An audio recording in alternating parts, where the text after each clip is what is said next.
چلیے میں نوجوانوں سے کہتا ہوں, بزرگوں سے بھی کہتا ہوں, چلیے ایک پریکٹیکل کیجیے.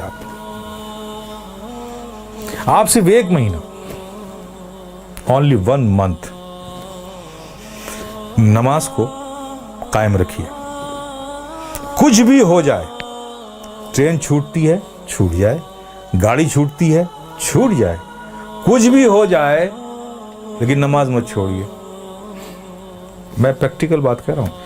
1 مہینہ اس پر قائم رہیے, پھر 1 مہینے کے بعد نماز خود ہی آپ کو نہیں چھوڑے گی. آپ کر کے تو دیکھو یار, کر کے تو دیکھو میرے پیارے, پھر دیکھو کیا لطف آتا ہے.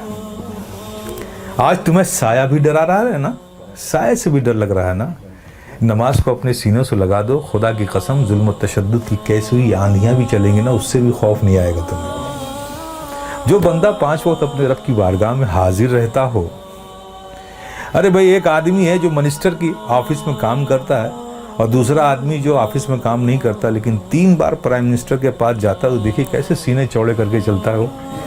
اس کا آنا جانا پی ایم کے وہ آفس میں ہے. دیکھیے اس سے لوگ ملتے, ارے صاحب یہ پی ایم کے یہاں, اس سے پی ایم سے تعلقات ہیں, پی ایم کے یہاں آ جاتا ہے, ہمارے پریزیڈنٹ سے اس کے تعلق. دیکھیے کتنا بے خوف گھومتا ہے اس ملک میں. اور تم, اللہ نے کتنا فضل فرمایا کہ 5 وقت تمہیں یہ سعادت نصیب کرتا ہے.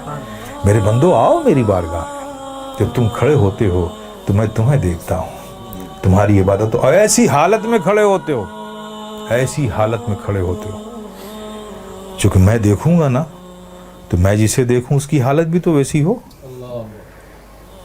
پیارے آقا صلی اللہ علیہ وسلم ارشاد فرماتے ہیں کہ رب نے فرمایا, جب ایک بندہ نماز کے لیے مسجد میں جاتا ہے اور نماز کے لیے وہ کھڑا ہوتا ہے, تو کھڑے ہونے سے پہلے رب فرماتا ہے فرشتوں سے, اے فرشتوں, اس کے اندر جتنے گناہ ہیں نا وہ اس سے جدا کر لو, نکال لو, ان سارے گناہوں کو الگ کر دو اس سے. فرشتے اس کے سارے گناہ نکال لیتے ہیں.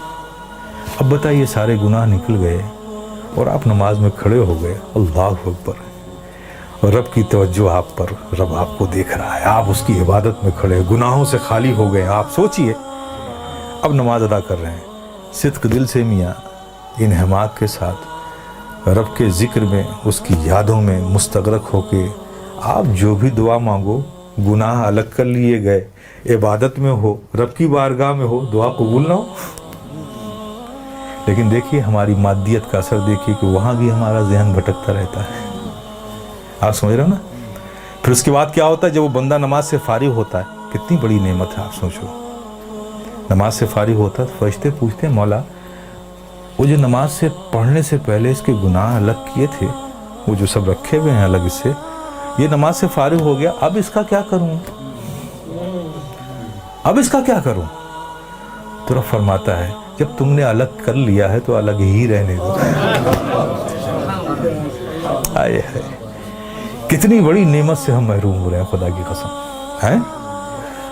اس لیے میرے عزیز, میرے پیارے, یہ بہت بڑی نعمت ہے, بہت بڑی نعمت.